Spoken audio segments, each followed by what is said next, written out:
Halo anak-anak hebat semuanya. Assalamualaikum warahmatullahi wabarakatuh. Bagaimana kabar kalian pada hari ini?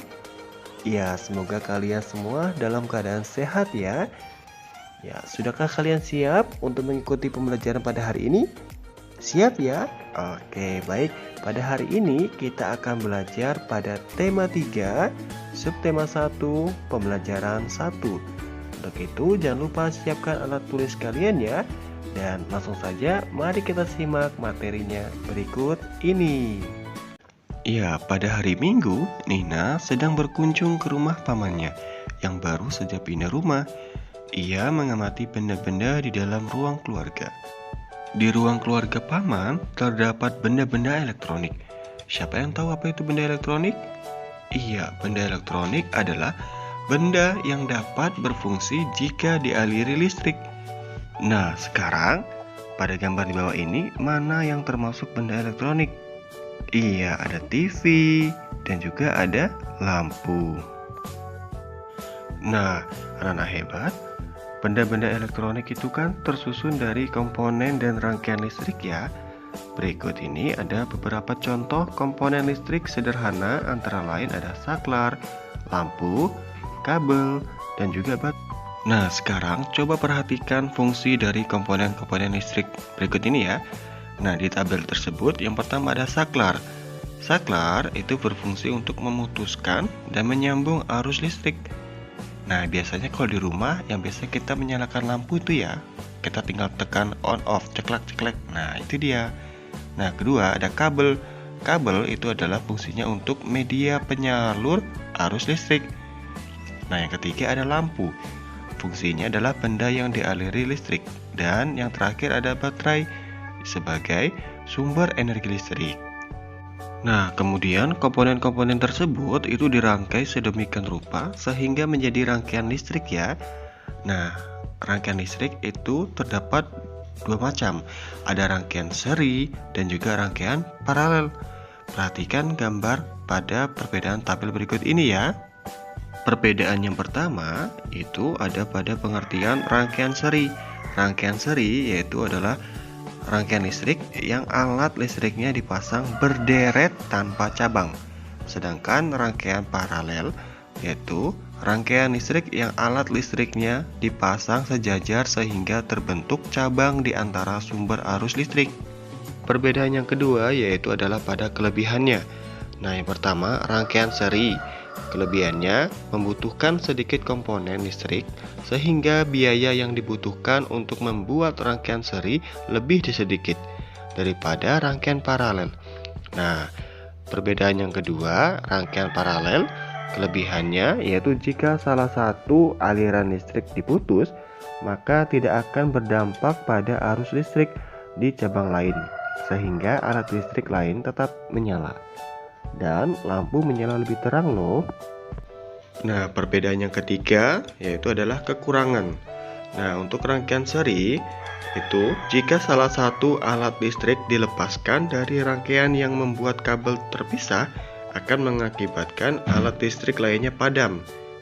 Selain itu, lampu pada rangkaian seri juga menyala lebih redup. Sedangkan pada rangkaian paralel yaitu kekurangannya membutuhkan banyak komponen listrik sehingga biaya yang dibutuhkan untuk membuat rangkaian paralel lebih besar daripada rangkaian seri. Nah, kemudian untuk rangkaian seri dan paralel itu dibedakan menjadi rangkaian terbuka dan rangkaian tertutup.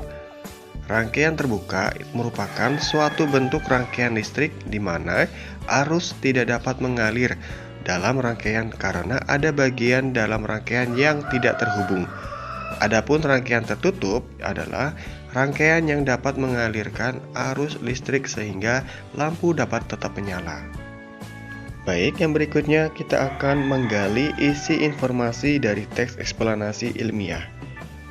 Berbagai benda yang sering dimanfaatkan dalam kehidupan sehari-hari merupakan hasil penemuan.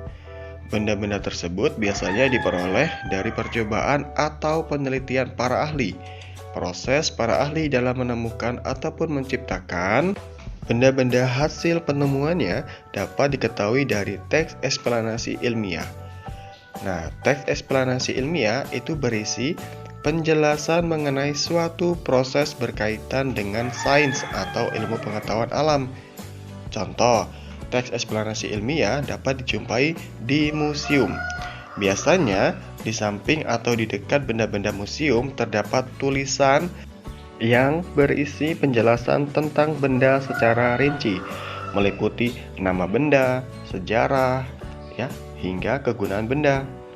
Ayo, sekarang kita baca cerita teks eksplanasi ilmiah berikut ini ya, yaitu tentang penemuan lampu listrik. Pada malam hari, pemandangan di jalan ataupun bangunan seperti gedung dan rumah akan berubah menjadi terang benderang. Hal itu dapat terjadi berkat bantuan cahaya dari lampu listrik.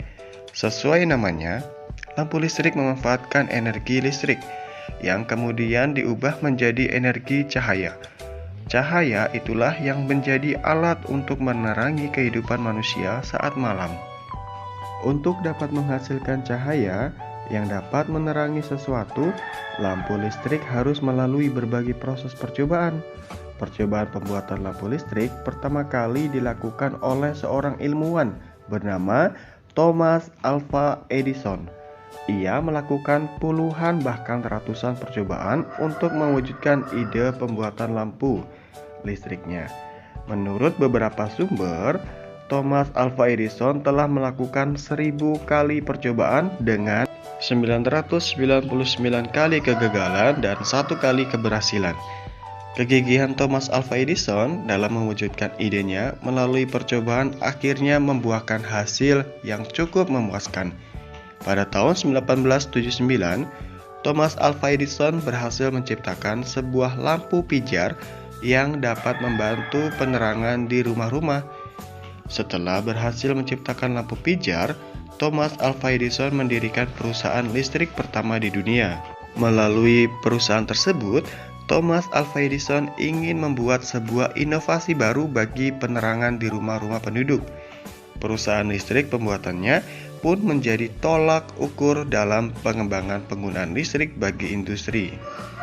Kegigihan Thomas Alva Edison mewujudkan idenya untuk membuat bola lampu pijar perlu mendapat acungan jempol.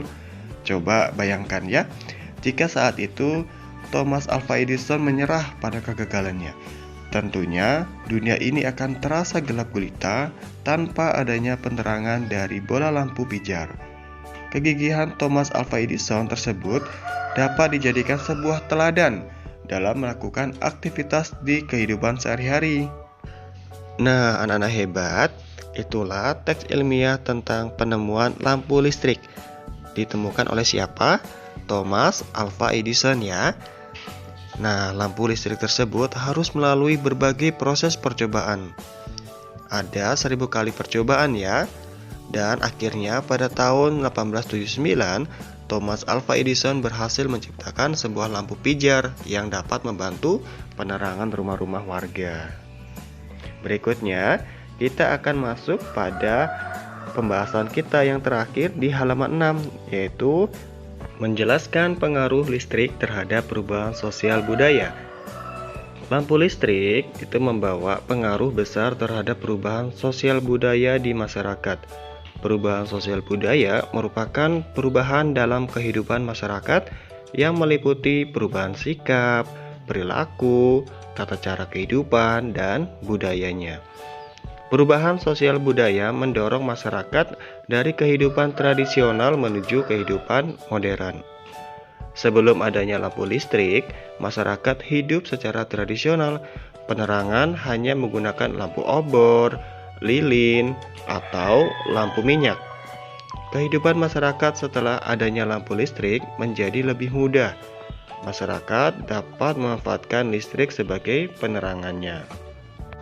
Tidak hanya penemuan lampu listrik, penemuan peralatan listrik lainnya juga telah membuat perubahan bagi kehidupan manusia. Contohnya, yaitu adalah masyarakat menggunakan alat pengeras suara untuk menyampaikan sebuah informasi. Penggunaan alat pengeras suara membuat informasi dapat disampaikan lebih cepat dan mudah. Di wilayah perkotaan, sebagian masyarakat sudah menggunakan AC dan kipas angin untuk mendinginkan ruangan. Keadaan tersebut menunjukkan listrik telah menciptakan perubahan sosial budaya dalam masyarakat. Ya baik anak-anak hebat, demikianlah pembelajaran tematik kita pada pertemuan hari ini. Semoga kalian terus menambah wawasan ya.